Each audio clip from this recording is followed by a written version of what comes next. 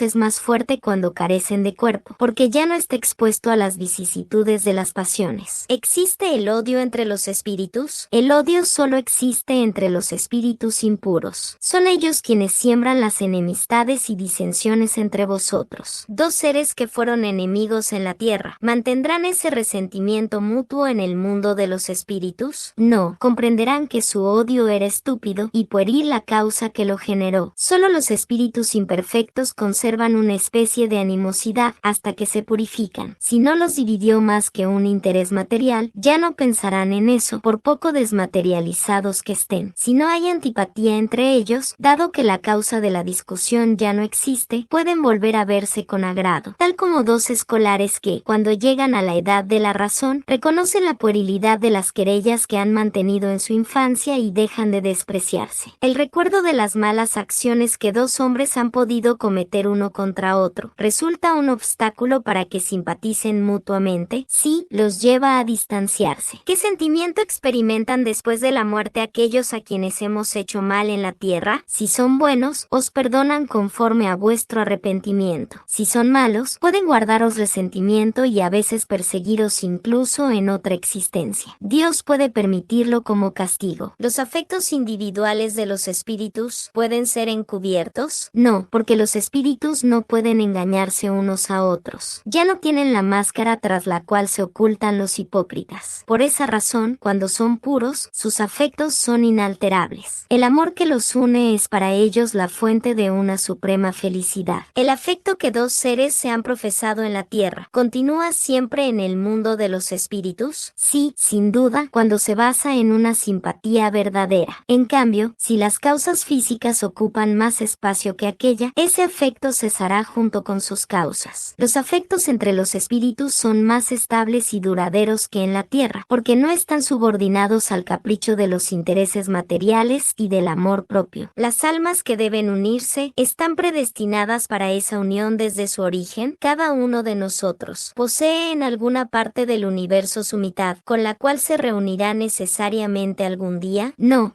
existe la unión particular y fatal de dos almas. La unión existe entre todos los espíritus, aunque en grados diferentes según la categoría que ocupen, es decir, de acuerdo con la perfección que hayan alcanzado. Cuanto más perfectos son, más unidos están. De la discordia nacen todos los males de los humanos. De la concordia resulta la dicha completa. ¿En qué sentido debe entenderse la palabra mitad, de la que algunos espíritus se sirven para designar a los espíritus que simpatizan mutuamente? La expresión es inexacta. Si un espíritu fuese la mitad de otro, separado de él, estaría incompleto. Dos espíritus que simpatizan por completo, cuando se han reunido, lo hacen para siempre, o bien pueden separarse y unirse a otros espíritus. Todos los espíritus están unidos entre sí. Me refiero a los que llegaron a la perfección. En las esferas inferiores, cuando un espíritu se eleva ya no siente la misma simpatía por los que ha dejado. Dos espíritus que simpatizan, se complementan mutuamente, o bien esa simpatía es el resultado de una identidad absoluta. La simpatía que atrae a un espíritu hacia otro resulta de la absoluta concordancia de sus inclinaciones, de sus instintos. Si un espíritu tuviera que completar a otro, perdería su individualidad. La identidad necesaria para que se establezca una simpatía absoluta solo consiste en la similitud de pensamientos y sentimientos, o también en la uniformidad de los conocimientos adquiridos, en la igualdad de los grados de elevación. Los espíritus que hoy no simpatizan, ¿podrán hacerlo más tarde? Sí, todos lo harán. Así, el espíritu que hoy se encuentra en una esfera inferior, al perfeccionarse llegará a la esfera donde reside el otro. Su encuentro tendrá lugar con mayor rapidez si el espíritu más elevado no soporta las pruebas a que se lo somete, pues permanecerá en el mismo estado. Dos espíritus que simpatizan pueden dejar de hacerlo, sin duda, en caso de que uno de ellos sea perezoso. La teoría de las mitades eternas es un símbolo que describe la unión de dos espíritus que simpatizan. Se trata de una expresión empleada incluso en el lenguaje común que no hay que tomar al pie de la letra. Los espíritus que se valieron de ella no pertenecen, de seguro, al orden más elevado. El ámbito de sus ideas es necesariamente limitado, y expresaron su pensamiento con los términos que habrían empleado durante su vida corporal. Es preciso rechazar, pues, la idea de que existen espíritus que han sido creados el uno para el otro y que un día habrán de reunirse fatalmente en la eternidad, tras haber estado separados durante un lapso más o menos prolongado. Recuerdo de la existencia corporal. ¿El espíritu recuerda su existencia corporal? Sí, es decir que, dado que ha vivido muchas veces como hombre, recuerda lo que fue, y te aseguro que a veces se sonríe con compasión de sí mismo. Como el hombre que alcanzó la edad de la razón se ríe de las locuras de su juventud o de las puerilidades de su infancia. El recuerdo de la existencia corporal se presenta al espíritu de una manera completa y repentina después de la muerte. No, le vuelve poco a poco, como algo que sale de la niebla, y a medida que fija en ella su atención. El espíritu recuerda en detalle todos los acontecimientos de su vida, abarca el conjunto de ellos con una mirada retrospectiva, se acuerda de las cosas en virtud de las consecuencias que ellas ejercen en su estado de espíritu. No obstante, comprenderás que hay circunstancias de su vida a las que no concede la menor importancia, y de las cuales ni siquiera intenta acordarse. ¿Podría recordarlas si lo quisiera? Puede recordar los detalles e incidentes más pequeños, ya sea de los acontecimientos o incluso de sus pensamientos. Sin embargo, si no resulta útil, no lo hace. ¿Entrevé el objetivo de la vida terrenal en relación con la vida futura? De seguro lo ve y lo comprende mucho mejor que en la vida del cuerpo. Comprende la necesidad de purificarse para llegar a lo infinito, y sabe que en cada existencia se libera de algunas impurezas. ¿De qué modo la vida pasada vuelve a la memoria del espíritu? ¿Será mediante un esfuerzo de su imaginación o como un cuadro que se le presenta ante los ojos? De las dos maneras. Los hechos que le interesa recordar existen para él como si estuvieran presentes. Los demás permanecen en su pensamiento con cierta imprecisión o son olvidados por completo. Cuanto más desmaterializado se encuentre, menos importancia concederá a las cosas materiales. A menudo tú evocas a un espíritu errante que acaba de dejar la tierra y que no se acuerda de los nombres de las personas que amaba, ni de muchos detalles que a ti te parecen importantes. Él se preocupa poco por esas cuestiones que caen en el olvido. En cambio, se acuerda muy bien de los hechos principales que lo ayudan a mejorar. El espíritu recuerda todas las existencias que precedieron a la última que acaba de dejar. Todo su pasado se despliega ante él, como las etapas que ha recorrido el viajero. Sin embargo, como ya hemos dicho, no recuerda de modo absoluto la totalidad de los hechos. Solo los recuerda en virtud de la influencia que han ejercido sobre su estado presente. En cuanto a las primeras existencias, aquellas que se pueden considerar como la infancia del espíritu, se diluyen en la imprecisión y desaparecen en la noche del olvido. ¿Cómo considera el espíritu al cuerpo que acaba de dejar? Como una prenda desagradable que le molestaba. Por eso se siente feliz de habérsela quitado. ¿Qué sentimiento experimenta al ver su cuerpo en descomposición? Casi siempre de indiferencia, como ante algo que ya no le interesa. Al cabo de cierto lapso, reconoce el espíritu los huesos u otros objetos que le han pertenecido.